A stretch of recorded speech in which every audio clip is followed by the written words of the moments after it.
Kasus dugaan pemerasan terhadap penonton Jakarta Warehouse Project atau DWP terus bergulir. Terbaru dua perwira menengah Polri, yakni Direktur Reserse Narkoba Polda Metro Jaya, Komisaris Besar Donald Parlaungan Simanjuntak, dan seorang kepala unit dinyatakan bersalah serta dijatuhi sanksi pemberhentian tidak dengan hormat atau PTDH. Seperti apa sebenarnya peran mereka hingga akhirnya Polri memutuskan untuk memecat keduanya dalam kasus ini? Direktur Reserse Narkoba Polda Metro Jaya Komisaris Besar Donald Parlaungan Simanjuntak dijatuhi sanksi pemberhentian tidak dengan hormat oleh Komisi Kode Etik Polri terkait kasus dugaan pemerasan terhadap warga negara Malaysia yang juga penonton DWP 2024. Hal ini diungkapkan oleh Komisioner Kompolnas Muhammad Khairul Anam Kamis 1 Januari 2025 dalam wawancara dengan Kompas TV. Ia menekankan dalam sidang etik tersebut ada beberapa catatan penting di mana putusan diberikan berdasarkan keterangan dari sejumlah saksi. Dalam sidang etik itu juga digambarkan mulai dari perencanaan, pelaksanaan aksi, alur pertanggungjawaban, siapa yang menggerakkan dan kenapa dilakukan. Atas dasar pemeriksaan itu, Kombes Donald diyakini memiliki peran penting dalam kasus dugaan pemerasan penonton DWP ini.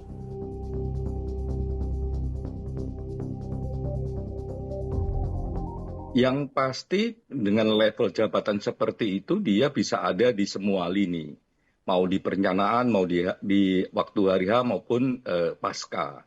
Tapi belum bisa diungkapkan karena masih ada satu skaf subdit yang kemarin karena udah terlalu lama ya, semua capek, saksi-saksi capek, akhirnya diskors, besok pagi baru dilanjutkan kembali. Ini adalah orang yang memang masuk dalam satu struktur peristiwa yang merencanakan, terus ada di lapangan yang juga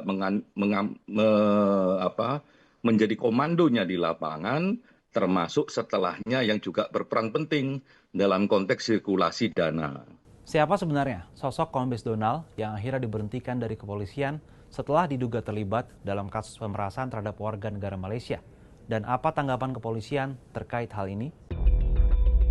Komisaris Besar Donald Parlaungan Simanjuntak diangkat menjadi Direktur Reserse Narkoba Polda Metro Jaya pada 3 Juli 2024. Ia dikenal cukup berprestasi.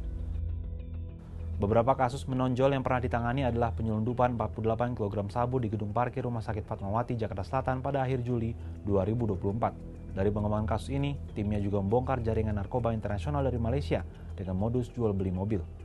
Para pelaku menyembunyikan sabu di kompartemen mobil. Ratusan kilogram sabu dan 90.000 butir ekstasi disita sebagai barang bukti. Namun, prestasinya yang gemilang itu pupus oleh kasus dugaan pemerasan di gelaran DWP 2024. Dalam kasus ini, ada 45 wisatawan asal Malaysia yang diduga menjadi korban dengan nilai uang sekitar 2,5 miliar rupiah. Menanggapi hal ini, Kepala Polda Metro Jaya, Inspektur Jenderal Karyoto menegaskan pihaknya akan menyerahkan sepenuhnya sanksi kepada anggotanya pada Komisi Kode Etik Polri. Menurut dia, ulah anak buahnya dalam gelaran yang berlangsung 3 hari itu membuat masyarakat berpandangan tidak baik terhadap Polri. Bagi saya kepada rekan-rekan polisi, anggota, saya tidak sungkan-sungkan membuat TR tunggal. Ya. TR tunggal itu artinya dalam satu surat mutasi saya itu hanya 1 orang. Artinya apa?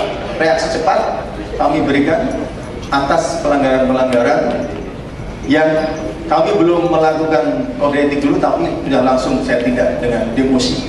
Minimal itu. Hari ini Komisi Kode Etik Polri juga masih akan melanjutkan sidang etik terhadap anggota kepolisian yang diduga terlibat dalam kasus pemerasan ini.